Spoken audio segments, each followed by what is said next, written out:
আমরা আমাদের ইসলামকে সামাজিক জায়গায় প্রতিষ্ঠা করেছি, কিন্তু রাষ্ট্রনৈতিক জায়গায়, রাষ্ট্র ফাংশনে, রাষ্ট্রীয় জায়গায় ইসলামকে আমরা বিজয় করতে পারি নাই।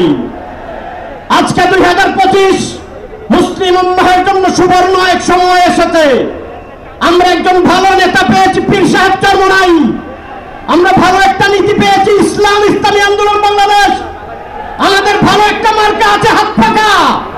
আজকে 2025 এবারের নির্বাচনে প্রত্যেক মানুষের কাছে, প্রত্যেক মানুষের ঘরে ঘরে যদি আমরা ইসলামের সৌন্দর্যের সুশীতল ছায়া পৌঁছাতে পারি, দাওয়াত পৌঁছাতে পারি, হাত পাকার সুনির্মল বাতাস পৌঁছাতে পারি, তাহলে আগামী নির্বাচনে ইসলাম বিজয় হবে ইনশাআল্লাহ।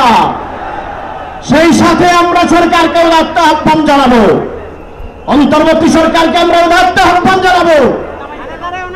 ঢাকা বিশ্ববিদ্যালয়, বরিশাল বিশ্ববিদ্যালয়, চট্টগ্রাম বিশ্ববিদ্যালয় সহ দেশের সকল বিশ্ববিদ্যালয়, সরকারি কলেজে ছাত্র সংসদ অনতি বিলম্বে দিতে হবে। ছাত্র সংসদ নির্বাচনের মাধ্যমে জাতি গঠনের নেতৃত্বের বিকাশ হবে। এজন্য আমরা উদাত্ত দাবি আহ্বান করব। সকল সংগ্রামী সহযোদ্ধা বন্ধুদেরকে জুলাই সংগ্রামের স্মৃতিকে সবসময় জাগরণ রেখে, শাহাদাতের তামান্না নিয়ে সবসময় পথ চলার উদাত্ত আহ্বান জানিয়ে কথা শেষ করছি। স্লোগানে স্লোগানে কথা হবে ইনশাআল্লাহ। বিজয় না হওয়া পর্যন্ত আমরা ঘরে ফিরব না। মাঠে আগত ইসলামী আন্দোলন বাংলাদেশের সহযোগী সংগঠনের সভাপতিদের এবং কেন্দ্রীয় আমেলার দায়িত্বশীলদের মঞ্চে আসার জন্য অনুরোধ করছি। সম্মানিত উপস্থিতি, এই পর্যায়ে আলোচনা নিয়ে আসছেন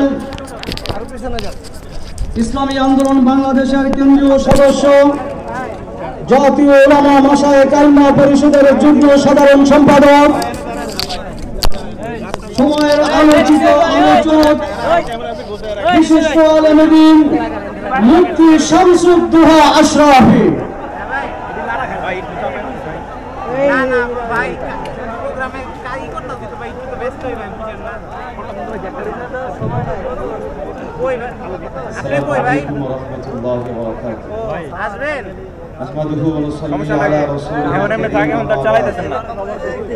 জাতীয় মহাসমাবেশে উপস্থিত শ্রদ্ধাভাজন সম্মানিত অতিথিবৃন্দ, নেতৃবৃন্দ, আজকের এই জাতীয় মহাসমাবেশ মৌলিকভাবে কিছু ইস্যুকে কেন্দ্র করে, তার মধ্যে অন্যতম হলো আমাদের রাষ্ট্রে বিগত 54 বছর পর্যন্ত একটি মানবরচিত কিছু স্বার্থবাদী মানুষের কর্তৃক প্রণীত সংবিধানের আলোকে প্রচলিত হওয়ার কারণে, পরিচালিত হওয়ার কারণে এদেশের মানুষের আকাঙ্ক্ষা বাস্তবায়িত হচ্ছে না।